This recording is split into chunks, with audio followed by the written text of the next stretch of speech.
السلام علیکم ورحمۃ اللہ وبرکاتہ۔ یہودی کون لوگ ہیں؟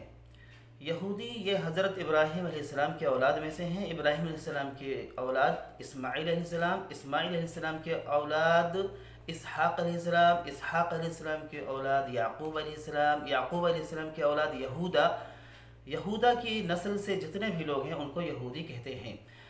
دوسری ان کی وجہ جو ہے جو لوگ کہتے ہیں کہ یہ بنی اسرائیل ہیں، تو اس کی دوسری وجہ یہ ہے کہ اسرائیل یہ حضرت یعقوب علیہ السلام کا نام تھا، اور بنی بولتے ہیں اولاد کو، تو بنی اسرائیل یعنی یعقوب علیہ السلام کی اولاد، تو یعقوب علیہ السلام کی اولاد جو ہیں وہ بنی اسرائیل ہیں، اس لیے ان کو یہودی اور بنی اسرائیل بھی کہتے ہیں۔ یہودیوں کے بارے میں اللہ تعالیٰ نے 1400 سال پہلے ہی کھول کر کے بتلا دیا تھا کہ ان سے کوئی آپ رحم کرم کی یا ان سے کوئی اچھائی کی امید مت رکھیے۔ یہودی یہ بہت ہی ظالم، جابر، متعصب اور حاسد قوم ہیں۔ ان کے بارے میں اللہ تعالیٰ نے سورہ بقرہ آیت نمبر 120 میں فرمایا ہے، لن ترضى عنك اليهود ولا النصارى حتى تتبع ملتهم۔ یہودی اور نصرانی تم سے کبھی راضی ہو ہی نہیں سکتے، تم سے کبھی خوش ہو ہی نہیں سکتے، یہاں تک کہ تم خود یہودی بن جاؤ۔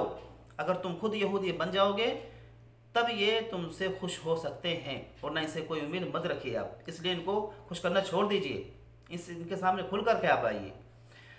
اور دوسری جگہ اللہ تعالیٰ نے سورہ مائدہ میں آیت نمبر 82 میں فرمایا، لَتَجِدَنَّ أَشَدَّ النَّاسِ عَدَاوَةً لِلَّذِينَ آمَنُوا الْيَهُودَ وَالَّذِينَ أَشْرَكُوا۔ لَتَجِدَنَّ تم پاؤ گے سب سے زیادہ شدید تعصب کے اعتبار سے، دشمنی کے اعتبار سے، کن کو؟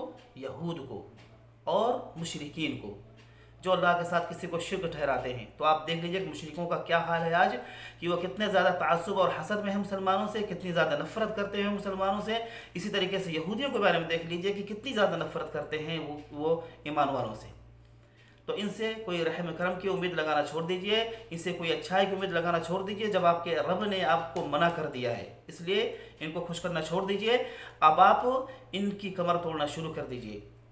آپ ان کی کمر کس طریقے سے توڑ سکتے ہیں، اس کی دو وجہ، اس سے پہلے میں نے آپ کو پہلے ویڈیو میں بتایا تھا کہ آپ ان کا معاشی بائیکاٹ کر کے آپ ان کی کمر توڑ سکتے ہیں۔ لہذا تمام مسلمانوں سے گزارش ہے، اور خاص طور سے علماء خطبہ سے گزارش ہے کہ وہ جمعہ کے تقریروں میں بیان کریں کہ یہودی کون ہیں اور وہ کیا ان کا مقصد ہے۔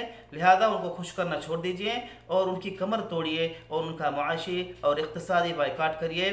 یہ بھی ایک طرح کا جہاد ہے، کیونکہ جہاد کے معنی آتے ہیں محنت اور مشقت کرنا۔ تو اپنے آپ کو محنت و مشقت میں ڈالیے، اپنے نفس کا جہاد کریے جو سب سے بڑا جہاد ہے۔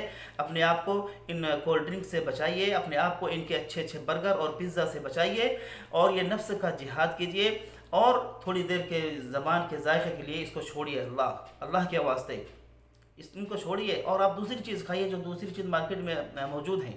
اللہ تعالیٰ سے دعا ہے کہ اللہ تعالیٰ ہمیں ان کے شر سے بچائے اور ہمارا خاتمہ ایمان پر نصیب فرمائے۔ آمین۔ وآخر دعوانا ان الحمد للہ رب العالمین۔